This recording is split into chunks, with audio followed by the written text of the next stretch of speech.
Greetings everybody, my name is DJ, this is Reality Synthesis, and today I want to discuss with you the magic secret ingredient that nobody really seems to understand or touch on, and that is subconscious capacity, because you don't have a subconscious mind.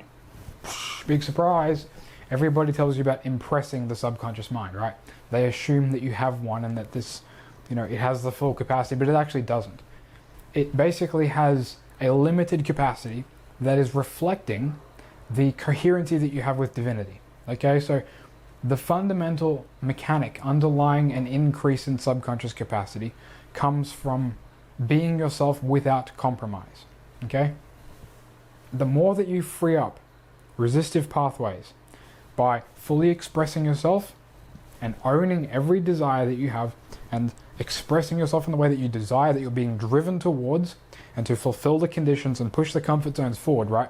This is the thing. When you imagine what you want, when you imagine the scenario of, the person telling you about how you've been with your SP, right, as an example, I've been with them for 10 years or whatever, your end scenario is, right?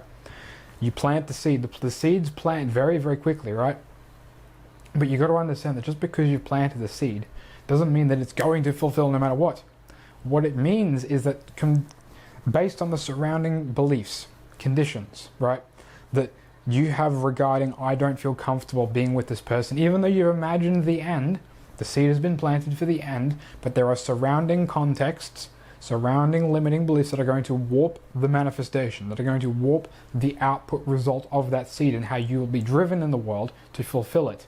Okay, so you will only be driven to a limited degree to fulfill it if there are conditions and limiting beliefs in the way. And an increase in subconscious capacity will give you more space to separate thoughts and feelings and make decisions and to fulfill conditions in such a way that you can separate thoughts and feelings to better activate this whole process that you've played out with planting the seed in the favorable, the complete end, instead of going part of the way or seeing signs or bits and pieces like this and that, right? So the reason why you're not getting your SP oftentimes is not because you're not imagining the scene to enough vividness. So it's not because you're not imagining, with the correct implication. It's not because you're doing this whole, the reality of experience idea that I talk about. That only matters to a certain degree. Once you've felt the reality of your experience to a limited degree, enough to be satisfying, of course, right? It becomes like a memory. When it becomes like a memory, you have integrated the seed. You've impressed the subconscious mind, right? You've done the imaginal work, right? That's that part. You have the faith now. The whole part of having faith, by the way, is an extension of satisfaction, because when you have faith, it means that you are satisfied within the effort that you've put in to impress that subconscious mind with that imaginal seed. If you're not satisfied, you will not have faith because it wasn't a real experience. The whole idea of a real experience means that you've experienced it to the point of satisfaction, therefore you have a memory of something that you've experienced in your imagination that you can reference and draw from when you're in reality, when you're being faced with conditions and resistance in the world. You will have faith because you remember, oh, I imagined this to reality. That's going to happen, right? And when you remember that, that will put you back in the state of fulfillment, and you will be able to push past that comfort zone. It will actually give you the coherency in the moment, because again, when you lead your mind, you are thinking of something and then thoughts processed into each other. So you think of my end, that gives you a sense of inspirational impulse that will lead you to another positive thought and another positive thought, and eventually have a breakthrough where this resistive pattern that you're playing out, where, for example, you've been wanting to do something, and this is important to understand, you want to do it, you've always wanted to do it, but you haven't been able to commit fully, right? This thing, for example, could be related to money, like a business, right? You're wanting to do it, but you're afraid that your job is not gonna, if you quit your job and go full on your business, you're gonna financially fail, right? That's a common one that I see. And the people who, they have a clear imaginal end, they have a clear seed that they've planted. My business is booming, this, that, and the other. They see uncertainty, they see the possibility that things might not work, right? And so they'll hesitate from taking that action. But that action is required for them to fulfill that condition. So it's them either giving up and pushing the comfort zone forward, and accepting the fact, that you need to be purified under that process and to face that feeling, because that feeling is not determining what you can and can't do. Your feelings are temporary. They do not determine the conditions that you can and cannot fulfill. They do not determine the actions that you can and cannot take, the decisions that you can and cannot make. What matters fundamentally is that we fulfill the conditions of the surrounding beliefs within the seed that we have planted in order to fulfill whatever pathways this is branching off on, that it's manifesting through, and to negate all of the feelings of lack. Because you will find, and I guarantee that if you try this, you will experience this for yourself. You will find that if you have somatic sensations in your body, right? When you think of your SP saying the things that you want, or the amount of money that you have manifesting, which it doesn't matter what the desire is, right?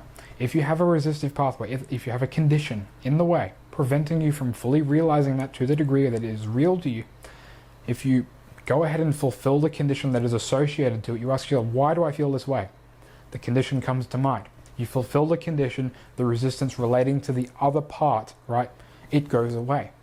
So the seed that you planted for the SP being the way that you want, the surrounding beliefs that are resistive, you fulfill those either in imagination and they'll drive you to automatically act, or in the moment you recognize, and you've had this, you're in a tug of war. I want to do this, but I don't. I want to do this. I feel bad. Oh, I know I need to do this, but no, and you're in this tug of war. And every time that you fail to make the decision that you make, you feel unsatisfied.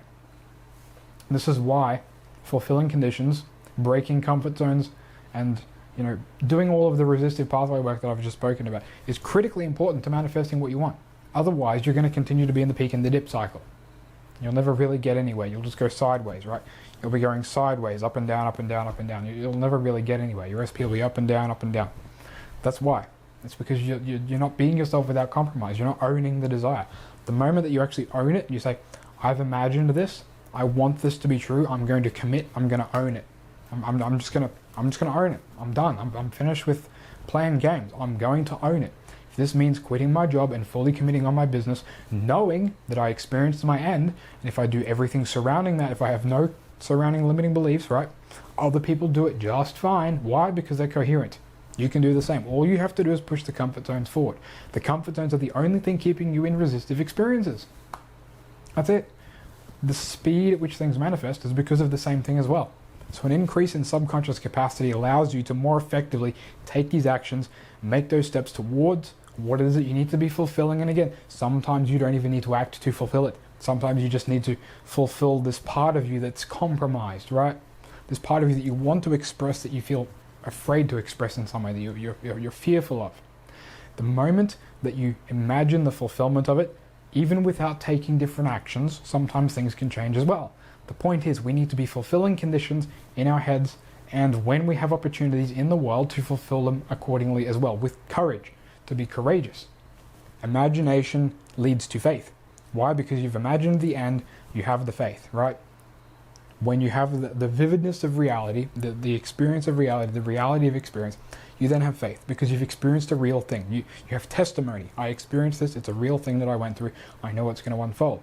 And when your faith is tested in reality, courage is what's going to be there to push it forward. These three things are what's going to bring about the manifestation that you want. Okay? And subconscious capacity is the other part of that principle. So when we have capacity, it allows us to distance ourselves from the resistive pathways so that we can have clear vision, clear decisions, right? That's the idea. So an increase in subconscious capacity can be done by the gazing method, which, by the way, I've taught as my first video.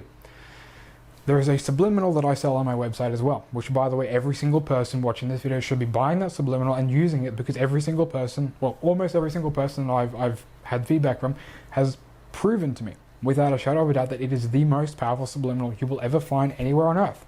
It has given people mystical experiences when just listening to it in meditation. Like, it's so powerful, it can do stuff that I didn't even know it could do. Like, when I have people, like, have a session with me and they refer to me, oh, DJ, I was listening to this and I had this experience from listening to the subliminal. All of a sudden, they have all of these crazy experiences unfold when they did it in a way that I didn't even think of myself. Because all these people are experimenting with it and doing stuff with it that I didn't even, listening to it in the car, and it's like, I don't do that stuff with it, but other people experiment and they have crazy experiences. So it's like, everybody here needs to be taking this subliminal very seriously, because it has incredible power to expand subconscious capacity at a baseline level if you listen consistently in the right way, right?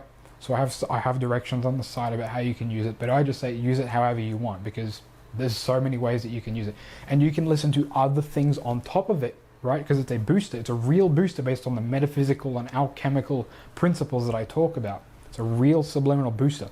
So if you listen to other subliminals on top of it, it will boost their effectiveness. For for real. It's an actual real booster. Of course, people say manifestation booster, but it's not based on any kind of alchemical or metaphysical principles. It's just this, idea that people have, right? I've based it on the phase conjugate proportionate interaction processes that unfold on a metaphysical and alchemical level. So it works on every single level imaginable. It is the most powerful subliminal. So that is the most powerful way to increase subconscious capacity without even really trying. That and the gazing method. Do those two together, crazy. Absolutely crazy results you're going to get. It's just next level, right? So I recommend every single person here to spend at least 15 minutes doing gazing every day to increase subconscious capacity at a baseline level. Takes commitment, takes dedication. You have to be aware, you have to remind yourself, I'm going to gaze, and I recommend you to gaze at your hand. If you just gaze at your hand for like, say, 2 or 3 minutes, you'll start to see after images. You'll start to see like a negative image of your hand.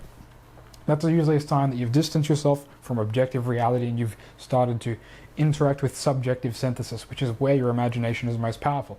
Neville tells you to go deeper. Going deeper means negating the objective senses and leading yourself into subjective synthesis, where you can generate the imaginal image to the point of reality and satisfaction to have the faith, right? You're basically creating a memory, future memory, so to speak, right? When it's like a memory, it's a real thing because it's just like anything else. That's how you know you've impressed the seed. When it becomes a memory, you've basically proven that it's an impressed part. So impressing the subconscious mind, it's this big misnomer that everybody talks about. You have to generate subconscious capacity, and by impressing within the generated capacity and by freeing up surrounding limited beliefs, you expand the subconscious capacity. What is this all for? This is for immortality. That's the end goal of this, right? Because as you should know by now, if you've watched my old videos, which you need to go and watch if you've not watched my old videos, because they explain this in even more, understanding than I can present in this one, because they go for, 45 minutes plus. The whole point of this is that the conscious and the unconscious mind come together to form an interactive process that creates the subconscious mind. It is a creation of these two principles coming together, right? Interferometry, the principle of interferometry, the principle of proportionality. And so they become one process. Two parts come together to create one process. That one process is greater than the sum of the parts. And so this subconscious mind is the lower aspect of greater consciousness. And so when we combine, the conscious and the unconscious mind in a proportionate manner, it increases subconscious coherency with greater consciousness, and we essentially become more divine-like. And the more that we do this, the more we refine the process of what I just discussed during this video, being yourself without compromise and owning the desire and fulfilling any conditions that show up in your reality, imagining all of the conditions to satisfaction. Doing that work, we'll do it. Listening to the subliminal, we'll do it. Doing the gazing, we'll do it. Doing all of the stuff I've discussed leads you towards the process of attaining immortality. That's the point, right? The coherency with divinity. It leads you through the state coherency. So essentially, by us coming into alignment with the subconscious mind, by increasing its capacity, we increase our baseline level of coherency with greater consciousness, and the more that we can flow effortlessly in reality and manifest the desires that we want, it's great. Things work out for us. The mystical experiences will follow. That's the proof. So that's basically what this is about. Subconscious capacity, coherency. I've spoken a bit about sensitivity. That's simply about dopamine fasting. Sensory sensitivity and sensory capacity are very similar. It means that you can experience more. By the way, the subconscious capacity and sensory capacity are very, very closely linked. They're almost the same thing. When you increase subconscious capacity, you increase the capacity for your senses to experience phenomenal reality, right? So your senses will literally get better. You'll be able to have more clear sensory experience. You'll be able to extract more experience from less sensory information, so to speak. So your senses are more efficient. You can experience more with less effort, so to speak, right? And sensitivity is the same way. So when you dopamine fast, which by the way, I do believe that is what the Bible talks about, when the Christos fasted in the desert for 40 days. Why was he in a desert? Why? Because a desert is a barren wasteland. There's nothing there. There's no pleasurable things. There's no rainforests and waterfalls or flora and fauna. It's cactuses and dry, dead bones all over. It's a wasteland. There's nothing there. It's boring, right? It's metaphysically represented as nothing. So the point is, when we fast from pleasurable sensations, we increase subconscious capacity because we're not filling up the subconscious capacity with experience, right? We're very specifically tailoring the experiences that we have to be coherent with what we refine the sensory experiences to only confirm the end that we want. And that increases subconscious capacity too. So doing all of these things that I have discussed works with the principle of increasing coherency, subconscious capacity, bringing us closer to divinity and who we really are, who we are supposed to become, in order for us to become closer to immortality, right? That's the point. So the subliminal is probably the easiest way, because all you have to do is listen to it. The gazing is the next best way. You just have to have a little bit of patience for things to work out with that one, but it does work. There is a more advanced version of the gazing that I teach for those in the, well, I haven't, it's not, in the near future I will be presenting the immortality group, but for now there's a bunch of old clients going through a sort of alpha test phase to see how things go with them, and I've been having some crazy results. In fact, you will be hearing the testimony of one of my old clients who I've been going through this immortality process with, who, by the way, they've been using the subliminal in their own ways, and they've had some mystical experiences with it that I haven't even had with it yet. So it's very interesting to hear what other people have, which is again why you need to be checking this subliminal out and applying it in your own practice, because it will benefit your results. I guarantee it. It is the most powerful subliminal anywhere on earth. Nobody else has made anything like it, because they don't get the alchemical and metaphysical principles, as I have outlined. So I just want to thank everybody for checking this video out, sticking with me to the end and understanding what I've said, right? If you need to listen to it multiple times, so be it. Go and listen multiple times, take notes, comprehend what it is I'm saying, because it's important to understand the idea of sensory capacity, subconscious capacity, how it relates to manifestation, how it relates to the end goal of completing the great work, experiencing the promise, where the subconscious mind is the lower piece of the greater consciousness. It's combined together into a high order substance. We complete the lesser conjunction and the greater conjunction, and we become an immortal being. That's why we're here. We are refining, we are expanding consciousness. That's what Neville Goddard said. We are expanding consciousness. That's the point. That's why we're here. The booster does the same thing. So again, please comprehend what I'm saying in this video, because it has merit on basically every level. It will increase your quality of life in pretty much every way, right? So please apply what I'm saying, understand what I'm saying, go and watch the video multiple times, and go and check my other videos if you want to understand more details about the surrounding ideas of what I presented. So thank you all for watching, and I will tell you to stay legendary. I'll see you in the next video.